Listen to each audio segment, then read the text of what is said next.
guess that depends on who you ask. One thing's clear, though. Plenty of people are taking another look at the night sky as they sit home during this pandemic. Yeah, and those who track UFO sightings say that there's been a noticeable and significant increase in the U.S. and here in Minnesota. We put the Fox 9 investigator team of Tom Lydon and others on the case and discovered more and less that we bargained for.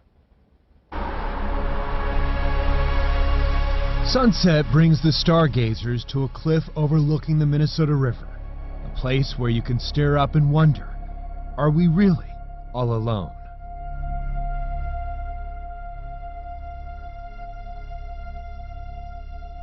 Absolutely. I think that the world's too big for there not to be UFOs, actually. I think it's almost impossible for there not to be something out there. I'm sure that the government knows something, but I feel like right now it's kind of ridiculous. There's a whole fleet of them. Look on the ASA.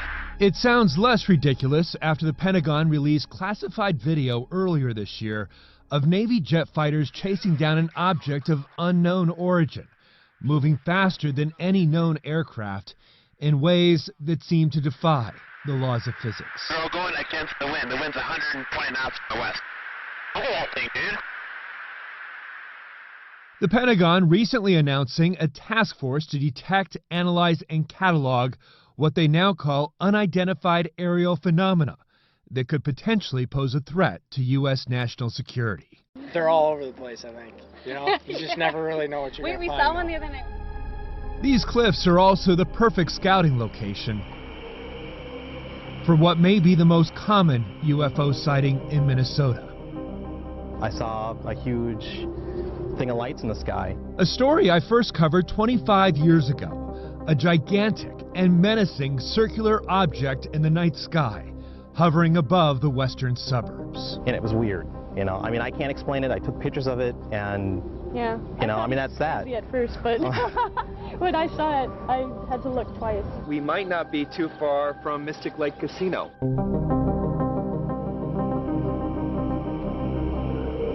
Come to find out, this is a close encounter of the casino kind. The teepee lights from Mystic Lake Casino reflecting off the clouds. Whenever we get a case reported to us, I mean, we're always kind of looking at that, you know. Is there a nuts and bolts phenomenon here, or is it something else? Tom Maher is the Minnesota director of MUFON, the Mutual UFO Network. 4,000 volunteers around the world who track and investigate UFO sightings. The Mutual UFO Network, known as MUFON. The group is featured in the Netflix docuseries Hangar 1, exploring their archive and database of UFO encounters. We do have some people with a more scientific background, some people with a military background, and then just your average person, you know, who does their workaday job. And in Minnesota, MUFON has 80 volunteers who have documented more than 1,200 UFO sightings in the last 20 years, in just about every corner of the state. Sightings have trended up in the last decade, with 2020 on a record pace, with 99 sightings so far. Only 6% of the MUFON cases turn out to be hoaxes.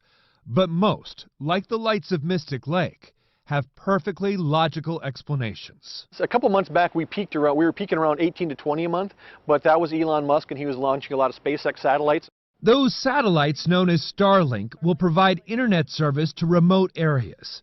Facebook and other companies are planning to launch thousands of similar satellites into low Earth orbit, filling the sky with potential UFOs. Sometimes we'll be in a room, a group of people say, well, how many think they've seen something? And most of the hands will go up. How many have reported it? Almost all the hands go down, you know, so. Is that because they're afraid of ridicule? I think that's definitely part of it, yeah. The most notorious UFO encounter in Minnesota belongs to Marshall County Sheriff's Deputy Val Johnson. August 1979. He was on patrol near the North Dakota border when he saw a small bright light, the size of a frisbee, hovering a few feet above the road. A fictionalized version of the encounter became a plot point in the TV show Fargo. Deputy Johnson said the light followed him for 1.5 miles until he heard breaking glass and passed out. He woke to find his eyes burning, the squad stalled, a headlight smashed. There were strange dents in the hood, cracks in the windshield, and the roof and trunk antennas were bent. The car's clock and his wristwatch both stopped for 14 minutes. Deputy Johnson, long retired, declined to talk to us, his daughter-in-law telling the Fox 9 investigators he's tired of talking about the case. Do you feel like sometimes this experience changes people's lives? Based on what they tell me, it certainly does, so yes, yeah. For the better? Well, that varies from person to person. I mean, some of the cases that we've looked at, people are traumatized by what they've seen. Like the Minnetonka family, who 7 years ago saw what looked like a giant acorn floating above their house. Later that night, the mother said she woke up in the garage, restrained and probed by an unknown entity. She said the arms had like 2 or 3 fingers, but the fingers were more claw-like, and where the thumbs would be, they were like long tentacles. There's the St. Paul family who thought they had a home intruder, only to have their 2.5-year-old son describe in detail a bug-eyed alien. 2.5-year-old, probably an imaginary friend is what they thought. Another infamous encounter was in Long Prairie back in '65, a 40-foot rocket ship in the middle of the road. As he gets out and starts approaching it, there's these 3 little entities that he described as being about the size and shape of metal tin cans with 2 legs, kind of awkwardly walking toward him between him and this rocket.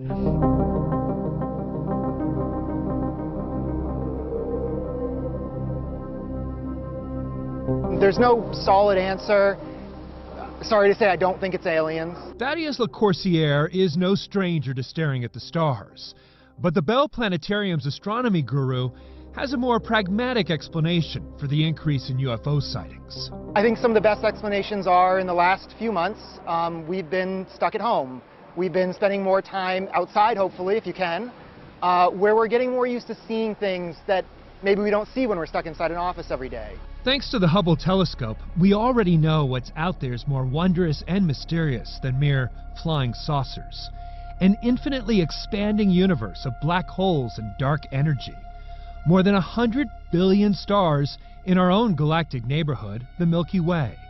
And scientists estimate as many as 300 million potentially habitable planets. And here we are, at the edge of a long spiral